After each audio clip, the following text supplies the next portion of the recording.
Hi, I'm Jefferson Smith, fantasy author and host of the Immersive Die Report. Welcome to another installment of the 5-Minute Immersion Lab. Today, we're going to look at an issue I call Temporal Whiplash. And while we're doing that, we'll also be auditioning our first applicant for the job of sidekick, which tragically became available last week. Today's examples will be read for us by Leon. Is that my cue? No, not yet. Anyway, getting back to temporal whiplash.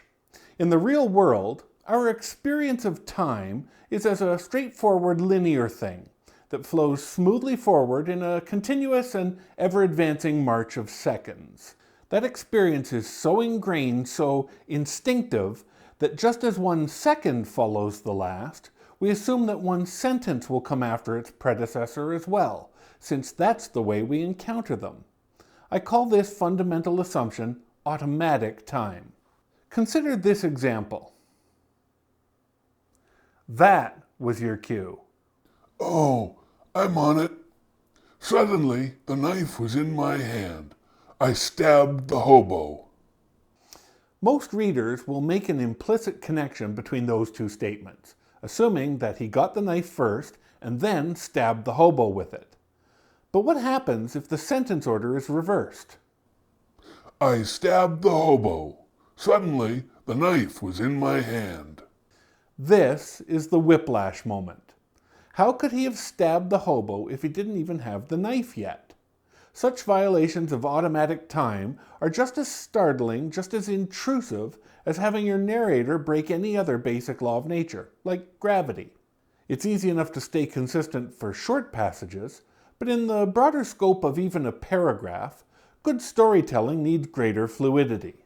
Authors need the freedom to leap about when necessary, to pinball back and forth in time, bringing in whatever history or fleeting reminiscence becomes relevant to the action at hand. Let's take a look at an example of that. Leon? Delmer reached out with a tiny shriveled apple clutched between forefinger and thumb and handed it to the little girl. The rest of his fingers rotted and fell off, casualties of his advancing illness. Girlie seemed delighted by the unexpected gift and flashed him a huge smile as she licked her lips. She hadn't eaten in days.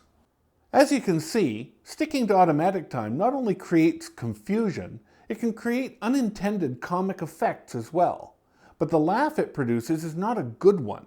Having the reader laugh at you is never a good thing. So how do we break ourselves free of this automatic time prison without freaking the reader out? Well, part of the solution, of course, is to change verb tenses. That's what they're for. But changing tense isn't the only tool we have. It also helps to give the readers a warning, a nice clear traffic sign that says, "You are leaving the highway of now." Let's see how all that works in Delmer's situation. Leon? Delmer reached out with a tiny shriveled apple clutched between forefinger and thumb and handed it to the little girl.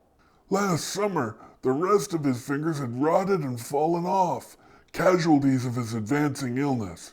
But here now, Girlie seemed delighted by the unexpected gift and flashed him a huge smile as she licked her lips. She hadn't eaten in days. This time, the bit about his illness reads more clearly as a flashback. We did this by showing 3 signals.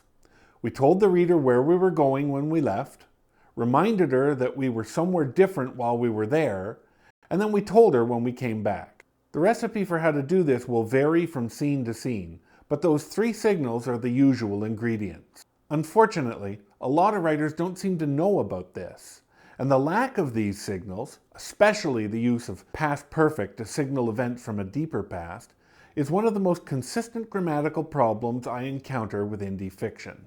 Using these signals is no different than signaling lane changes on the highway.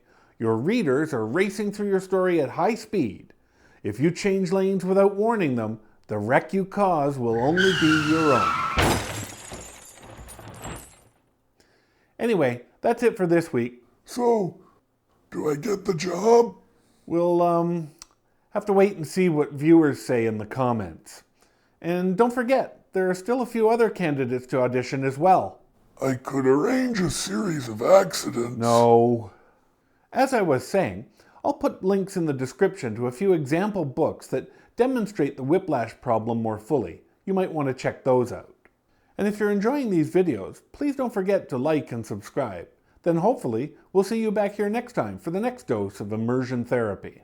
But until then, remember, immersion happens naturally. All you have to do is get out of the way.